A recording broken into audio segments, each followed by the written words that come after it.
Burnishing. This is a word thrown around by a lot of colored pencil artists, but what does it mean? How do you do it? Why do you do it? So in today's video, I'm going to answer all of those questions because burnishing is something I do on every single one of my colored pencil drawings. And if you're not doing it on yours, then your drawings will most likely never look the way you want them to. So what actually is burnishing? To keep it nice and simple, burnishing is the process of pushing the colored pencil pigment into the tooth of the paper. And I know what you're thinking, wait, what? Paper has teeth now? Let me explain. In order for the pigment to actually grip onto the piece of paper, it needs to have these teeny tiny grooves that kind of latch onto the pencil pigment, allowing it to actually stay on the page and not just slide off. And these little grooves are referred to in the art world as teeth. And in order to show the tooth of the paper, you can see here with a very light coating of pencil pigment, you have these white speckles showing through that pigment layer, and it's these white speckles that are the gaps between the teeth. And to show burnishing in action, I'm coloring in these two circles where on the left-hand side, I'm not burnishing the paper, and on the right-hand side, I am burnishing the paper. And I do want to point out that I'm using the exact same pencil on both of these circles, and as you can see, the result that I'm getting is very different, which brings me nicely on to why do we burnish the paper? And to give you an example of this, if you look around at the objects in your room or wherever you are at the moment, take this pen or this cup for instance, you'll notice that they are very solid. So obviously when we go and draw these solid things, we want the colored pencil work to be as solid as possible. Take this car drawing that I did a very long time ago as an example. Obviously there are quite a few things wrong with it, but the main one is the fact that I didn't burnish the paper, and you can see that the colors don't pop at all. They look very washed out. So when I went and redrew it 5 years later, you can see that I really tried to burnish the paper, and the colors obviously look a lot more vibrant and solid. So it again looks a lot more realistic. So we now know what burnishing is and why we want to do it. So let's look at actually how to burnish the paper. And I'm going to be shading in this sphere here. And I know it's very boring, but the principle of doing the sphere will then go and apply to doing any kind of subject, whether it's a car, a person, an animal, it doesn't matter. The principles still apply. So let's dive straight into it. So what I'm going to do is start off with the darkest color. And this is what I'd recommend when doing actual subjects, coming in with the darkest color first and just establishing where those shadows need to go. So I'm just going to come in lightly. And this is the important thing with burnishing, is the fact that it's a case where you start off very, very lightly and then you're working in layers where as you become happier that what you've got down, you're going to gradually start to increase the pressure. And you can see this isn't very dark. In fact, if you rewind back to that first circle experiment I did, this is looking very similar to that circle on the left. And that's because that circle on the left was basically the first stage of the circle that got burnished, because we are just getting that first layer in, and the first layer is always going to look a bit washed out, a bit rubbish, but it's the layers that we're going to be putting on top that'll make it look really nice and 3D.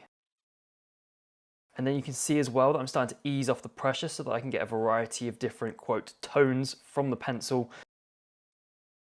And then what I'm going to do is just shift over to a slightly lighter pencil. So in this case, we're using the phthalo blue. And then I'm just going to continue moving this color over this way. And you may have noticed from some of the examples that I've shown you throughout this video that I also have a base layer underneath the pencil work on all my drawings. And the reason I do that is because the alcohol markers can very quickly flood the page with pigment and get rid of all of these white speckles. So all of those gaps between the teeth, because obviously marker ink doesn't need to be pushed in. It just kind of absorbs into the paper.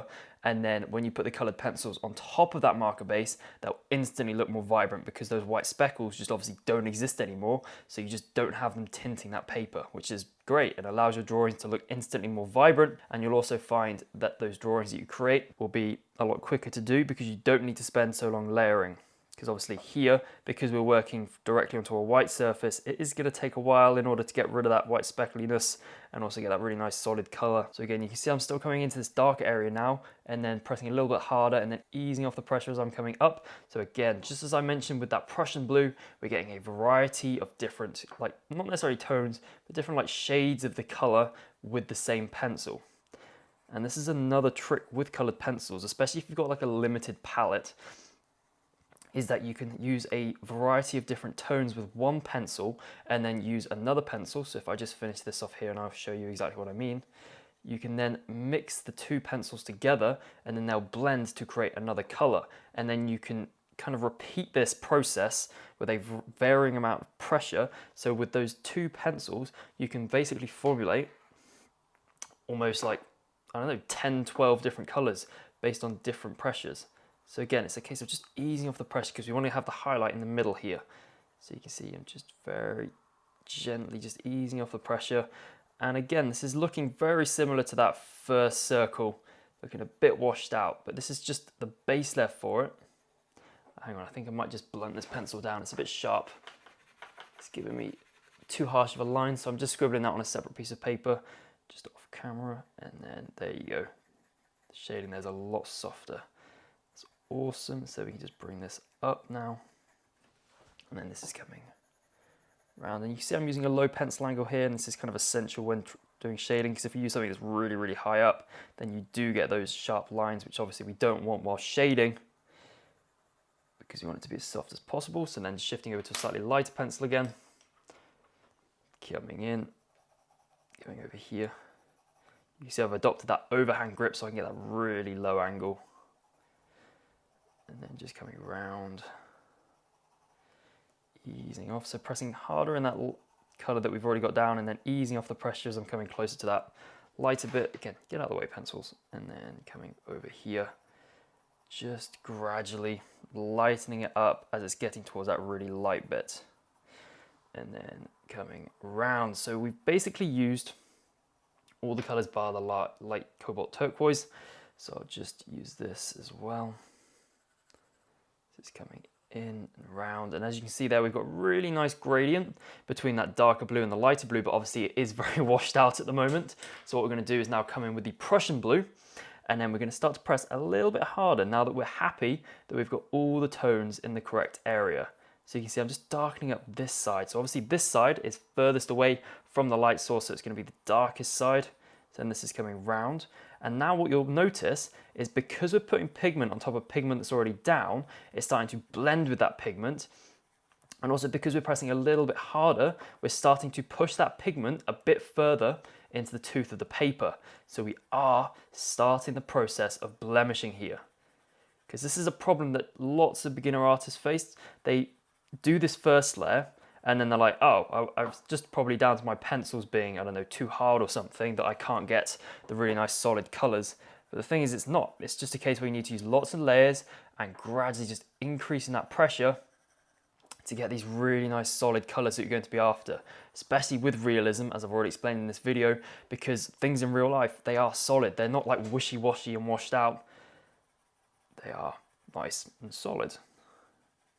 So just coming around, and you can see just using that varying pressure, just easing off as I'm getting towards those lighter areas, because then we can shift over to a slightly lighter pencil in a second, just to get those lighter blues. And then underneath, because obviously this bit at the bottom is really in shadow because it's far away from that light source, and obviously as the light's wrapping around this spherical shape. So just continuing up here, and I reckon this is already looking a lot better just from using that Prussian blue for the second time. So now we're going to come in with the second darkest color, which again is that phthalo blue, and using that low angle. So just coming up here, gradually easing off this pressure as we're getting closer to that middle. And because obviously we've got so much pigment down, it's just becoming so smooth very quickly. Look at this. Awesome. And as you can imagine, by probably layer 3 or 4, it's going to start to become really, really smooth. So I reckon that there is not much more to say. So I reckon if I stop jibber jabbering right now, because I'm sure my voice is becoming very annoying, and I just time lapse it so that you can see obviously a bit quicker how adding each of these layers is just making the sphere look really nice and solid. And it's worth pointing out that the paper you're working on is really important when achieving the blemished finish, because the smoother the paper, obviously the easier it is to blemish it, because the tooth of the paper isn't as harsh. And the stuff that I recommend is Strathmore Bristol board. And I do want to point out that the white pencil here is also great at just increasing that burnishing effect by just pushing the color that's already down a bit further into the tooth of the paper without heavily changing the color. So everything I just went through is exactly how I burnish paper using colored pencils when I'm drawing pretty much anything. Right, so we have covered a lot in this video. We've covered what burnishing is, why you want to burnish, and exactly how to burnish the paper as well. And if you have found this video useful, be sure to hit that subscribe button, and I'll see you in the next one, which will appear on screen right over here. So yeah, I shall see you over there.